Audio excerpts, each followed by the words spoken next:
You said never let me go. You said never let me go. You said never let me go. You said never let me go. You said never let me go. You said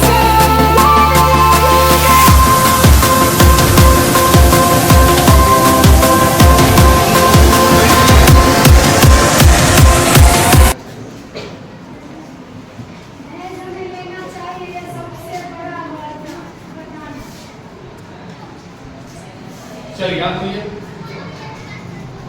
दहेज लेना चाहिए क्योंकि माता पिता ने बेटा और बेटी को पालते हैं और पढ़ाते हैं और पढ़ा लिखा के बड़ा करते हैं, इसलिए लड़का की तरफ से भी दहेज देना चाहिए और लड़के की भी तरफ से दहेज देना चाहिए। यानी ये जो है ना दहेज देने के समर्थन में है, दहेज देना चाहिए, ठीक है।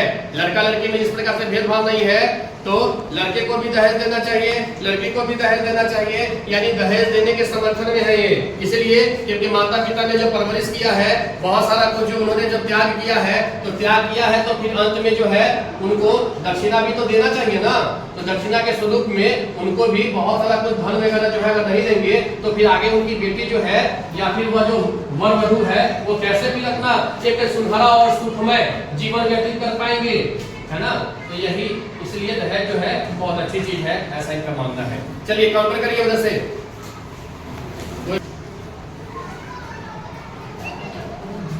बोलिए। दहेज लेना अच्छी बात नहीं है, क्योंकि दहेज लेने से कई लड़कियां और कई माँ की हालत बिगड़ जाती है। कैसे बिगड़ जाती है, कुछ उदाहरण? जैसे में कि कोई गरीब रहता है, उन्हें दहेज देने की क्षमता नहीं होती है, इसके कारण वो खेत में काम करके उनको पाल पोस करना पड़ता है। बिल्कुल, यानी कि उनको अपना खेत भी बेचना पड़ रहा है, अपने जीवन की सारी कमाई में लुटाना पड़ रहा है, संपत्ति जो है उसका बंटवारा भी करना पड़ रहा है, जो कुछ कितने समय से उन्होंने गरीब लोगों ने, कोई रिक्शा वाला है, कोई सब्जी वाला है, कोई जो है समझिए कि कचरा बिनने वाला है, बहुत ही गरीब तबके का वह परिवार है और वह अपनी बेटी को विदा करना चाह रहा है तो उसको दहेज देना पड़ रहा है। यह उसके लिए सारी संपत्ति लुटाने के बराबर है, जीवन भर की कमाई जो है लुट जाते हैं। इसलिए दहेज जो है यह बहुत ही समझो कि एक विध्वंसक और दानव रूपी राक्षस है, इसलिए हमें इस राक्षस का कभी भी समर्थन नहीं करना चाहिए। ये कहना है उसका, ठीक है। चलिए। अगर किसी लड़की का विवाह अगर कोई घर में होता है तो अगर उस लड़की को उस घर में सुख नहीं मिलता है तो उसके माँ बाप के दिए हुए दहेज और संपत्ति से उसे सुख मिल सकता है। अगर कोई उसकी विवाह अगर कोई गरीब घर में हो तो उस लड़की को वो लड़के पर निर्भर नहीं रहना चाहिए जिससे उसका विवाह हुआ है। अगर उसके माता पिता उसको कुछ दिए हैं तो वो अपने उस माता पिता के दिए हुए वरदान से वो अपना जीवन दे सकते हैं। यानी इनका कहना है कि दहेज रूपी जो धन है ना, बिल्कुल दहेज रूपी धन जो है, जो संपत्ति जो मिल रहा है जो माता पिता के द्वारा, तो बेटी के लिए तो बहुत ही बड़ा सपोर्ट है, बहुत बड़ा समझिए कि समर्थन है।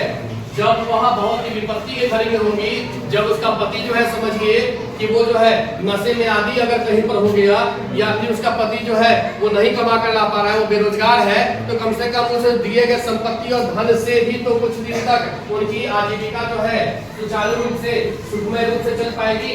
इसलिए यह एक बहुत ही बड़ा सहयोग है जो एक पिता को तो दायित्व के रूप में, कर्तव्य के रूप में जरूर निर्वहन करना ही चाहिए।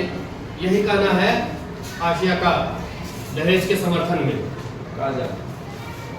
चलिए अपोजिट क्लास लाइट बोलिए। दहेज एक अभिशाप है, इसके अपोज बोलिए। दहेज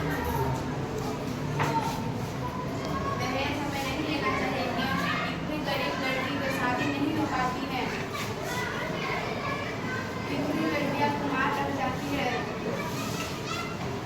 दहेज के कारण उनका शादी नहीं हो पाता है। क्यों कुंवारी रह जा रही है? अगर दहेज उसको देना है, ठीक है, तो क्यों उससे नुकसान क्या हो जा रहा है? कुंवारी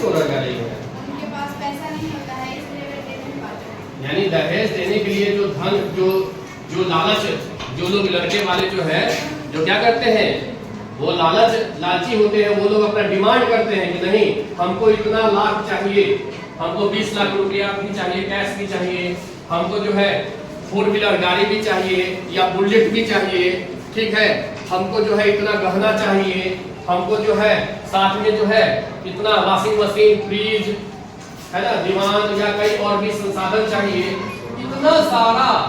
इतना सारा डिमांड पूरा करना जो है एक बूढ़े पिता के लिए, एक असहाय पिता के लिए, एक गरीब पिता के लिए बहुत ही समझो कि क्या हो जाता है, दुखदायी हो जाता है। इसलिए दहेज से बड़ा अभिशाप कुछ हो ही नहीं सकता। ठीक है, दहेज लेना चाहिए क्योंकि दहेज नहीं देते हैं तो इसके कारण कई लड़कियों को मार भी दिया जाता है। बहुत बड़ी बात है। क्या कहा इन्होंने कि दहेज जो है अगर नहीं देंगे तो कई बार क्या होता है, घरेलू हिंसा का शिकार होना पड़ता है, घरेलू हिंसा, घरेलू शोषण का शिकार होना पड़ता है। पति जो है उस पत्नी को क्या करता है, उस पत्नी का गला घोट देता है, ठीक है, वह लटका देता है सीधे सूली पर, सीधे जो है उसकी हत्या कर दी जाती है, ठीक है, ससुराल वालों के द्वारा उसकी निर्मम हत्या कर दी जाती है। इसलिए दहेज तो देना ही पड़ता है, देना चाहिए, ऐसा लक्ष्मी का मानना है। अपोज में चलिए अब अपोज, चलो आगे। विपक्ष में कौन बोलेगा, राइट प्लस राइट, अपोज करिए कि नहीं? मैं एक एक क्वेश्चन, हाँ अच्छा आप देखिए। दहेज नहीं लेना चाहिए, संविधान में नहीं चाहिए, दहेज नहीं लेना चाहिए। दहेज देने से कई बार की हालत बिगड़ जाती है और कई गरीब की बेटी मारा जाती है, इसलिए दहेज नहीं लेना चाहिए। और कोई पॉइंट, जैसे इनका कहना है कि नहीं दहेज जो है क्योंकि कानूनी अपराध है ना, तो हम अगर एक भारतीय नागरिक हैं तो भारत के संविधान का पालन हमें करना चाहिए कि नहीं करना चाहिए? करना चाहिए। अगर भारतीय संविधान के धारा 398 में अगर 398 जो एक्ट है उसके तहत जो है दहेज जो है ये बहुत बड़ा जुर्म है, तो हम ये जुर्म हम क्यों करें? अगर कोई माता पिता अगर करते भी हैं, अगर कोई करना भी चाहते हैं तो हमें उसे क्या करना चाहिए? तुरंत रोकना चाहिए, तुरंत उसका विरोध करना चाहिए।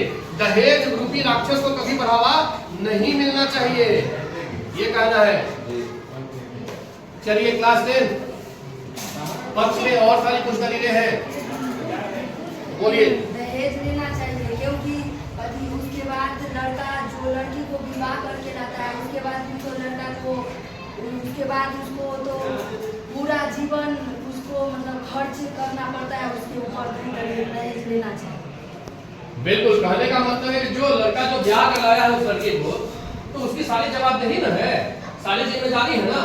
वह पति जो है वह किसी समझो की पत्नी अगर बना के लाया है, 7 जीवन का अगर बंधन है, 7 जन्मों का अगर बंधन है, ठीक है, तो पूरे जीवन भर जो है उसको अपने पति को कैसे, अपने पत्नी को कैसे खुशहाल रखना है, ये तो उसी को सोचना है। तो फिर वह अपने स्तर से अगर नहीं कर पा रहा है तो बढ़िया मौका है, जहां से भी जैसे भी हो सके बटोर पा रहा है, अगर वह अपने ससुर जी से अगर बटोर पा रहा है मांग के, तो बड़ा अच्छा मौका है। इस सुनहरे मौके को क्यों चुका जाए, जितना हो सकता है उतना बटोर ही लिया जाए, ताकि आगे का जीवन जो है वो सुख में जी सके, और उसके बाद खूब अच्छा मुनाफा जो है बटोर के, और उसके बाद पत्नी के साथ एक समझो की सपनों भरे समझो की जिंदगी में जी सके उसे स्वर्णिम जीवन। तो ये सुनहरा मौका है। चलिए विपक्ष में, अवेश में दहेज एक बड़ा अभिशाप है।